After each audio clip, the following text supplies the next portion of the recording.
अकाल मृत्यु क्यों हो जाती है कम उम्र में। दोस्तों, आप सभी का स्वागत है हमारे YouTube चैनल यूथ एम्पलीफायर में। आज हम आपको बताएंगे कि अकाल मृत्यु किसे होती है और क्यों।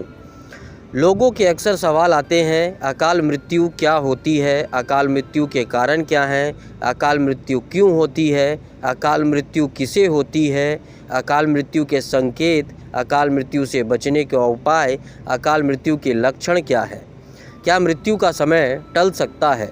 तो ये वीडियो ज़रूर देखिएगा। अकाल मृत्यु क्या होती है, एक अध्याय है गरुड़ पुराण के सिंघा अवलोकन में। उसके अनुसार यदि कोई व्यक्ति जहर पीकर, फांसी लगाकर, भूख से पीड़ित होकर, आग से जलने, हिंसक प्राणी द्वारा जल में डूबने, किसी दुर्घटना के कारण सांप के काटने या फिर आत्महत्या करने से होती है तो वह अकाल मृत्यु कहलाती है। अकाल मृत्यु वह स्थिति है जब शरीर को नष्ट हो जाता है लेकिन आत्मा संसार में बनी ही रहती है। आए दिन लोग सड़क दुर्घटना या फिर किसी आपदा का शिकार हो जाते हैं और अपनी जान गंवा बैठते हैं। ऐसी मौतों को धर्मशास्त्रों में अकाल मृत्यु का दर्जा दिया गया है। अकाल मृत्यु किसे होती है और क्यों? एक अटल सच्चाई है, इस धरती पर जिस प्राणी ने जन्म लिया है उसकी मौत तय है। यह एक ऐसा सच है जिसे बदला नहीं जा सकता। हम सभी जानते हैं कि पृथ्वी लोक में प्राणियों की संख्या इतनी है कि हर दिन किसी न किसी की मृत्यु होते रहती है और ये ज़रूरी भी है। प्राचीन जाएगा तो नए का सृजन होगा। मृत्यु के बाद सब परमात्मा की शरण में हो जाते हैं। ये सब पर लागू होता है। सीधी सी बात है, हर प्राणी को मोक्ष प्राप्त नहीं होता।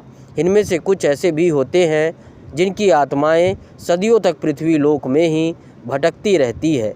इसका कारण है उनकी अकाल मृत्यु, यानी भगवान का दिया हुआ पूरा जीवन नहीं जिया। अकाल मृत्यु कैसे होती है? वेदों में मनुष्य की उम्र 100 साल निर्धारित की गई है, तो अकाल मृत्यु क्यों होती है? इस 100 साल की निर्धारित उम्र में दुष्कर्म को नहीं मिलाया गया है।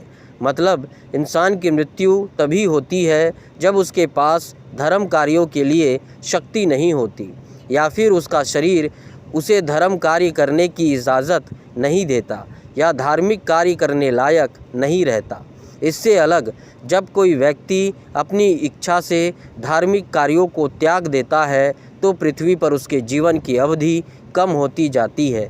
यानी इंसान की उम्र भले ही 100 साल हो लेकिन अपने कर्मों के कारण वह अपनी उम्र को खुद ही कम करता चला जाता है। अकाल मृत्यु दोष क्या होता है? अकाल मृत्यु के कारण क्या हैं? परिवार में किसी की अकाल मृत्यु हुई हो, उसका सही विधि श्राद्ध नहीं किया जाता है तो घर में जन्म लेने संतान की कुंडली में अकाल मृत्यु दोष होता है। आकस्मिक मृत्यु क्यों होती है?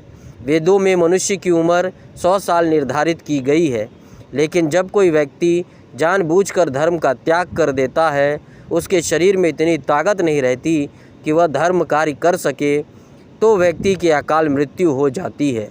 वही गरुड़ पुराण में इस बात का भी वर्णन किया गया है कि व्यक्ति के पिछले जन्मों में कर्मों के कारण भी उसे अकाल मृत्यु का सामना करना पड़ता है। दोस्तों, अगर यह वीडियो पसंद आया हो तो चैनल को लाइक और सब्सक्राइब करना ना भूलिएगा।